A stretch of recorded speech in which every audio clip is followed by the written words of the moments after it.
On October 25th here in Maine, we had a fairly significant mass shooting event that took our entire state and our small communities here really by surprise. I don't know that anything can really prepare you for listening to the numbers of people who have passed just growing and growing and growing, and then realizing that we're such a small state that really everyone was somehow impacted, whether directly or indirectly.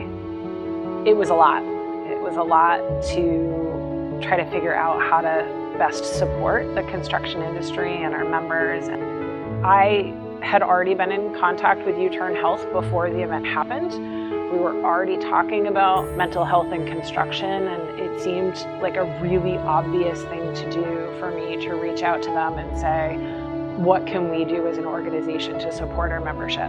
I didn't want our members to have to think about anything. You think about all the stress of the deadlines and the time away from your family and the physical strain. And so you're just layering it. You're literally just putting one thing on top of another, and the culture is telling you just keep it down, right? At some point it becomes too much to keep down, and what happens then? So what YouTurn Health is trying to do is meet that person wherever they are.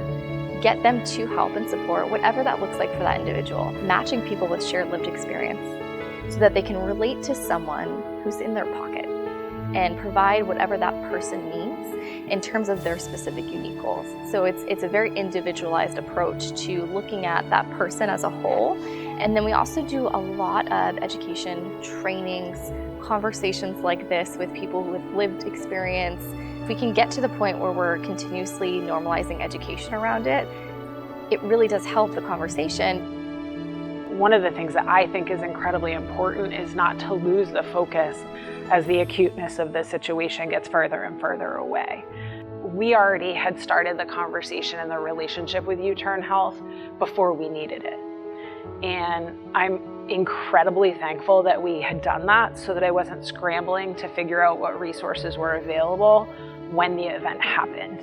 You know, even if everything seems great and it seems like we don't need to be having this conversation, have resources in place, have plans in place. And I just think that's so incredibly important, is forming that relationship when you're not in the crisis place. Mental health is still a very, very serious challenge in our industry. And there are supports available, and the stigma it's unnecessary. And we need to be more open in communicating about when we are and are not okay and helping each other.